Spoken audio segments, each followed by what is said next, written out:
Surprise, surprise, it's another Call of Duty release, and with a new Call of Duty comes new metas, tryhards, and people who act like the game was made by a bunch of 5-year-olds while dumping tons of money and hours until the next one. Wonder who that is. When I talk about metas, I mean the gun that pretty much every player and their mother is using, so meet the STG44 and the MP40. Two guns that are essentially the Ray Lewis and Ed Reed of the game.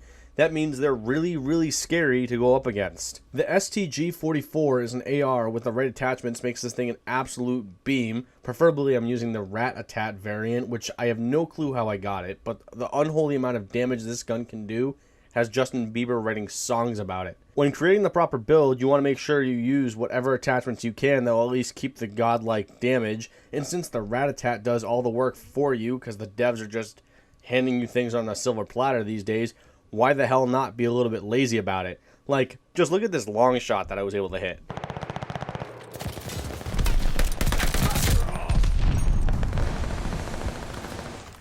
Damage like this is the reason why I call it the Ray Lewis of ARs. It might be bulky, it might be awful to go up against, but having it in your own arsenal, especially with its incredible damage and laser precision in intense matches, makes this gun the gun that separates the men from the boys. The MP40, on the other hand, it's small, it's fast, and usually the staple of any class for those MLG types.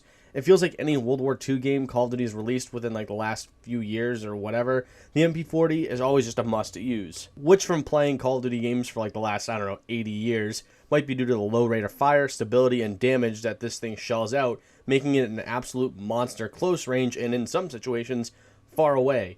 I need to mention, I would like to show you a build that I'm currently working on, but I kind of am just working on one. Like, it's in the work in progress phase because I can't seem to lock down a build that I'm comfortable with right now.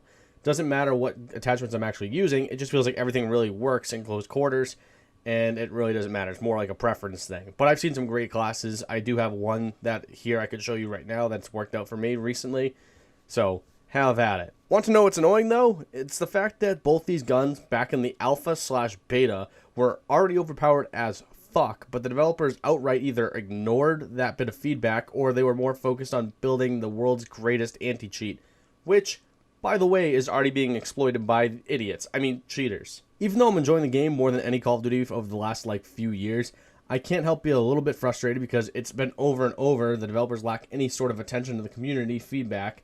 And, like, they've done pretty well so far with this game, but I feel like there's some things that they're kind of missing out on. Sort of feels like kind of Same, but different. But still same. I would love nothing more to be in one of those meeting rooms when they're discussing feedback from the early access versions or, like, just pitching ideas. Like, it's probably just a bunch of execs and one of them just going like, well, sir, the feedback is in. Players are hating the early access versions. Sounds like the STG44 and the MP40 are broken and need to be nerfed before launch. Well, why would we do that? Because it's our duty to the fans to develop a good game each year because we're charging them like $70 or more of their hard-earned money just to ram microtransactions down their throat? Shut the fuck up. At least that's what it appears to be from the mind of an insane person.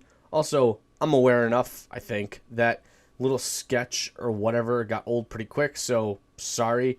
But here's my point, I think. Out of complete and total honesty, this happens every single year. Yeah, it's pretty annoying the devs just don't care or pay attention to the community's feedback from any of the previous early access versions of the game until it's kind of too late.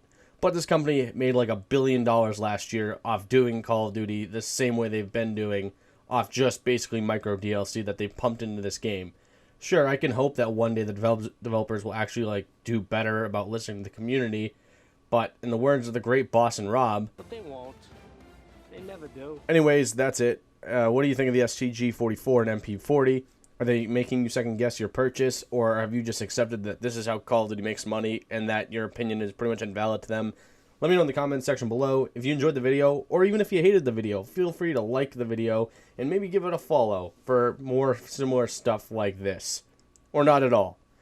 Okay, bye.